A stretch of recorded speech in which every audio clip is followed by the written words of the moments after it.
Welcome to Shanti's cooking house. আমি আজ বানিয়ে দেখাবো বেলের শরবত। এটা খুব সহজেই বাড়িতে বানিয়ে নেওয়া যায়, আর এই বেলের শরবতটা খেতেও খুব ভালো লাগে। আর এভাবেই আপনারা বাড়িতে ঠান্ডা ঠান্ডা বেলের শরবত বানিয়ে খেয়ে দেখতে পারেন। আশা করি সকলের ভালো লাগবে। আর ভালো লাগলে আমার চ্যানেলটি সাবস্ক্রাইব করে আমাদের পাশে থাকবেন।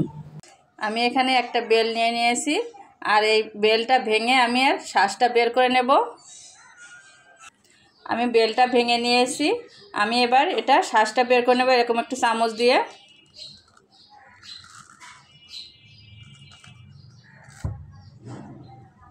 আমি এই খোসার গা থেকেও শাঁসগুলো উঠিয়ে নেব এভাবে।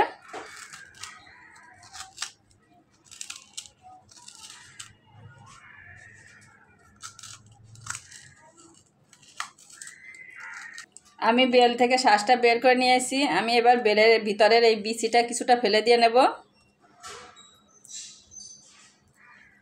হাত দিয়ে একভাবে ফেলে দিয়ে নেব।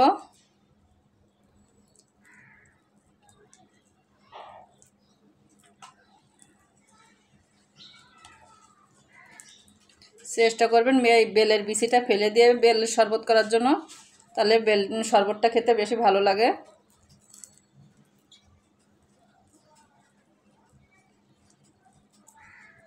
আমি বেলের বিচিগুলো দেখুন বেছে ফেলে দিয়েছি। আমি এবার এর ভিতরে দিয়ে দেব একটু জল।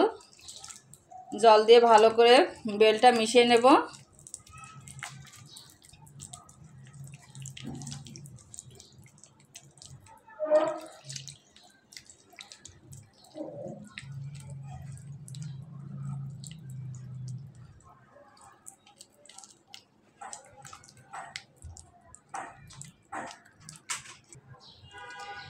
আমি জল দিয়ে ভালো করে মিশিয়ে নিয়েছি, আর এই যে বেলের ভিতরে যে ছোপাগুলো ছিল ওটা ফেলে দিয়েছি।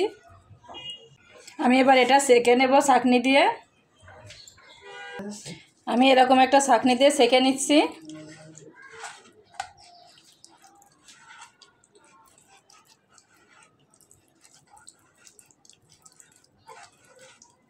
আর দেখুন দুই একটা বিচি ছিল, ওই বিচিগুলো পড়ে যাচ্ছে এখানে। এই ফেস্টোটাও আমি ফেলে দেব।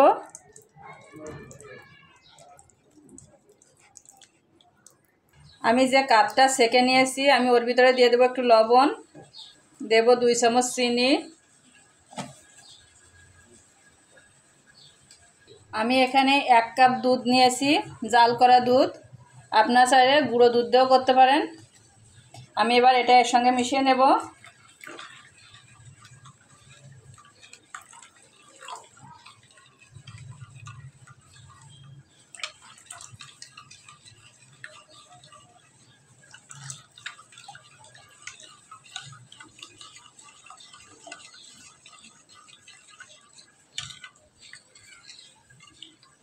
আমি এবার এটা গ্লাসে পরিবেশন করে নেব। গ্লাসের ভিতর আগের থেকে দিয়ে দেব 2 টুকরো বরফ।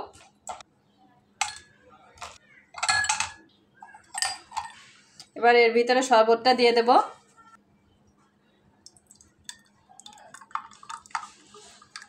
আমি বেলের শরবতটা পরিবেশন করে নিয়েছি, আর এভাবে আপনারা খুব সহজে বাড়িতে বেলের শরবত বানিয়ে খেয়ে দেখতে পারেন।